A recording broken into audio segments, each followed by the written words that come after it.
Good morning, Team Squatching USA fans. This is Dr. Matthew Johnson. I'm down by the Rogue River. It is Thursday, January 7th, 11:30 a.m. I reported yesterday in the Facebook group that I would shoot a short video and let you know what happened yesterday. Some pretty awesome and amazing stuff happened yesterday. So, okay, let's back up. Let's hit that rewind button, back up just a little bit in time, and remind everybody that Stephen Strufert, Jamie Wayne, Kirk Brandenburg, and some other unethical individuals found hijacked my Southern Oregon Habituation Area. And, you know, it's okay. And it's okay because what they don't know, what most of you don't know, was since the summer, I've been getting kind of subtle messages in mind speak, as well as them taking the food less and less in the bowls, and just things were changing a little bit. It kind of felt like they were moving me along. And it was like, you know, what's going on? Did I offend you? You know, what I do? Why are you kind of moving me out of here? And then about a week or so before Strufert and his minions released their YouTube video, Happy Dancing up in the camp, about how they found SOHA, I went up there, and there were trees snapped across the road. They weren't snow snaps, they weren't rotted trees, and one tree was snapped somewhere else and dragged there and put across the road.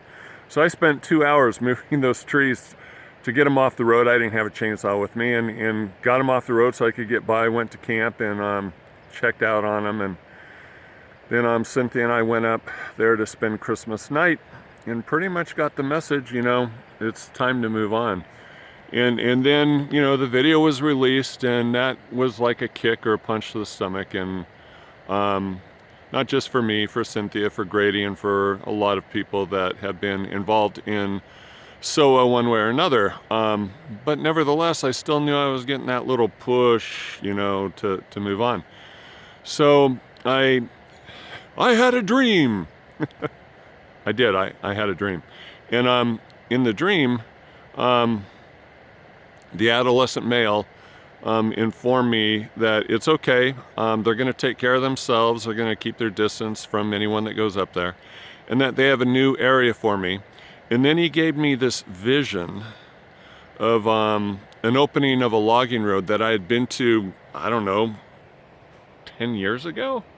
Long time ago. Had not been in that area for a long time. And he said, go there, go to this opening of this logging road, and we'll guide you from there.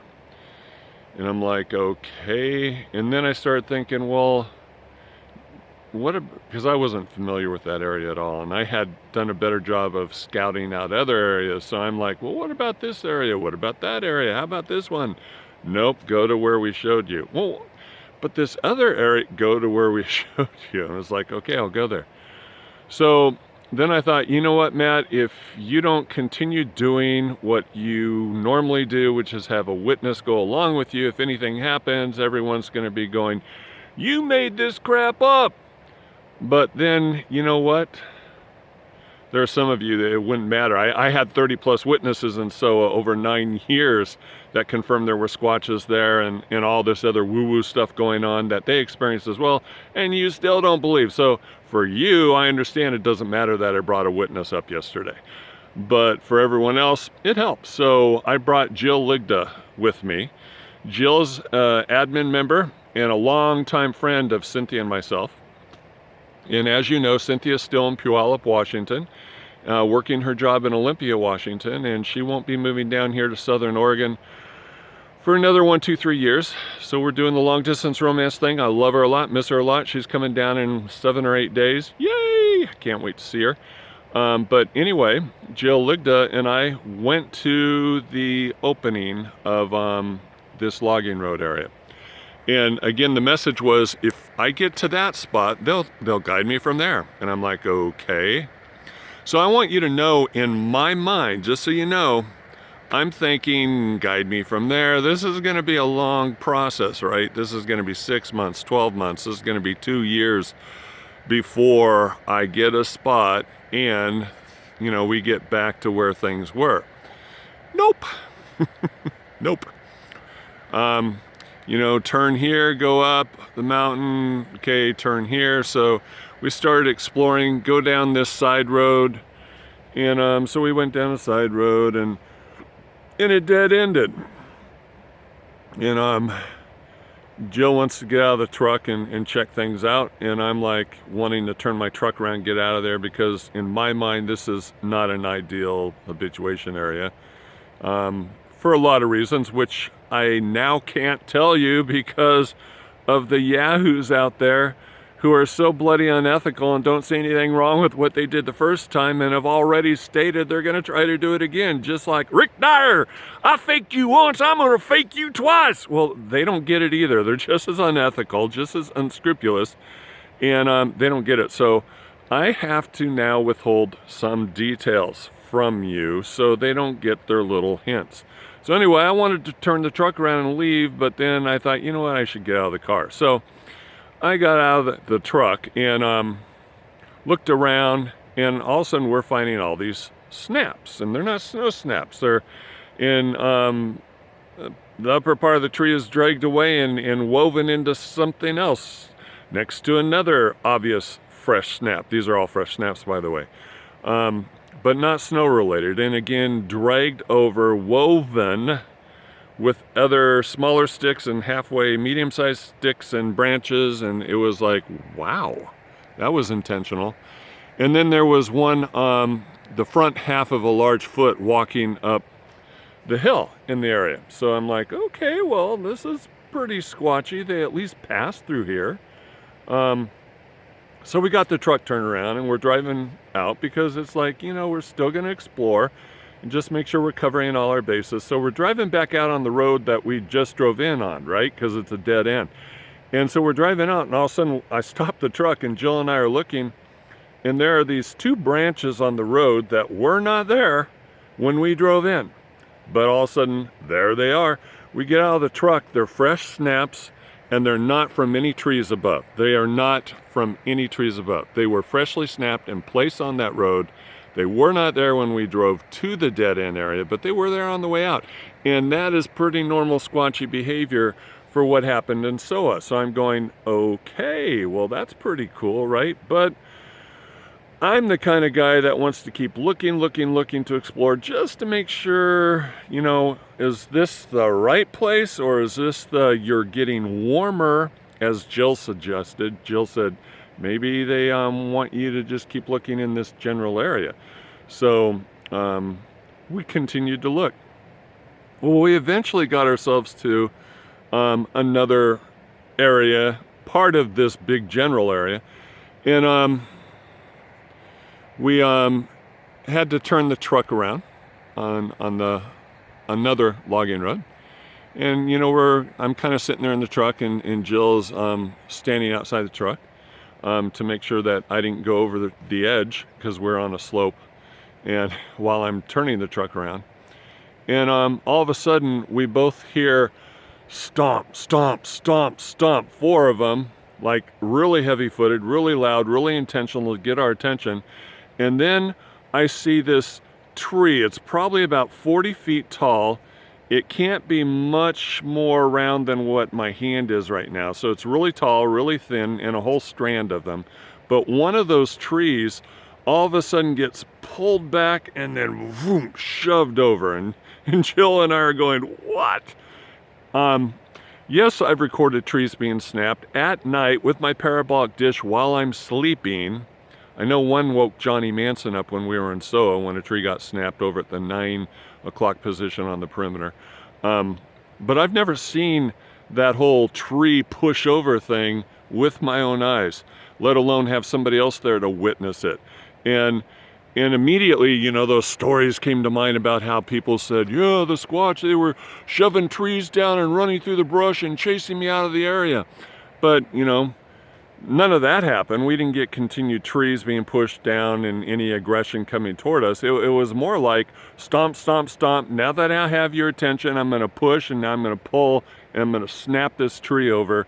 And I'm just letting you know, hello, I'm here, and you're in the right spot. And I'm like, wow, okay. So we're in the right general area, but we have more exploration to do just to make sure that we end up at the right spot where they want us to. So we got a lot of confirmation yesterday with, again, branches being left on the road for us to see on our way out that weren't there on our way in, and then also stomp, stomp, stomp, stomp, boom, okay? So that's all pretty cool. That's all major confirmation. So then on our way out, I stop the truck and turn around to look at the view that they put in my mind, you know, the opening of the logging road, because I wanted to take some pictures and send them to Cynthia, because I know she's not going to throw me under the bus, right? Like some of you moles out there, oh, Dr. J, can you send me a picture too? No, I'm not giving you any clues. So anyway, I got out of the truck, I stood on the road, and I took 3 quick pictures that took maybe 2-3 seconds to take them, just with my cell phone. Snap, snap, snap. Okay, so in picture number 1 at a distance, you see a small light circle up high. Next picture, it's like here, and then third picture, it's like up close and personal here. So it's like within that 2 or 3 seconds, this orb at a distance up high came down, and I got 3 shots of it descending toward me. And that was major freaking cool as well. I would love to post those pictures. I would. I'd love to say, here's the vision that was given to me. This is what it looked like, so you can see it too. And here are the orbs. But I can't do it now. I can't. And I'm sorry, I can't, because those idiots will take any kind of data they can get and hang on to it and try to put the pieces of the puzzle together to find SOHA-2. So the bottom line is, pretty sure we found SOHA-2. A lot of confirmation going on up there between the branches being left on the road, the tree being pushed over, and the noise, and then the orbs descending and coming closer to me as I'm taking pictures. All that is confirmation to me, and to most of you, and to you trolls out there. Oh, he's going crazy, you know, whatever. You're never gonna believe, so whatever. But anyway, it's exciting. The journey continues, and I know some of you commented, wow, that happened kind of fast, Matt. And some of you out there, well, he can just show up to any area and say he found SOHA-2. No, that's not how it works. And I made it pretty clear that in the 15 years that I've been doing this, I never found my research areas. They always found me. Now, the first 4 found me through other people who kind of more or less brought me there, right? And then we add on top of that, we go vacation at a lake house in Montana. Boom, there they are outside our cabin, wood knocks and everything that other people hear in owl calls, okay? We go to the beach house on the Washington coast. Boom, there they are. So the bottom line is, once they tag you, once they connect with you, you know, they're pretty much there for life. And so this is the first time that I've been told to go somewhere else. This is the first time that they've directly communicated with me saying, we've got another area for you. Go here and we'll guide you from there. That's the first time this ever happened. And yeah, I'm pretty blown away by how quickly it happened. And matter of fact, I was sitting there on the log on the mountainside where the tree push just happened. Jill and I are sitting on the log, and I'm just like, and she goes, you're having problems. She's kind of chuckling, saying, you're having problems with all this happening so fast, aren't you? And I'm like, yeah. She said, you were probably expecting this to take a long time, weren't you? And I'm like, yeah. So, yeah, I'm a little surprised and overwhelmed, but still it's pretty cool. So I'll be keeping all of you up to speed on everything that's happening. And once we nail down a specific camp area for sure, but we're very 100% sure of the general area of where SOHA-2 is going to be. Now we're looking at nailing down where the base camp's going to be. And there is a possibility that there might be 2 different spots for base camps. So That's also a possibility, based on the evidence, the interaction, all that kind of stuff. So we'll see. But I'm going to keep you informed, and please be mindful of the fact that I now have a target on my back, and guys like Kurt Brandenburg and Steven Strufert and Jamie Wayne and others who are obsessed with me can't get their own research done, so they have to hijack my area. I can't share all the data with you because, you know, they're going to be putting those pieces of the puzzle together and trying to do it again. And so I'm going to do everything I can to not give them any clues. So if you saw the picture, SOHA, the picture that I posted in the group, SOHA is located within a 1,500 mile circumference of Lebanon, Kansas, which is the most central city in the United States of America. So all you have to do is find Lebanon, Kansas, draw a circle that's 1,500 miles around, and SOHA is somewhere in there. Okay? Somewhere in there. And who knows, maybe I hijacked your research area. No, I would never do that. I have ethics. Bye.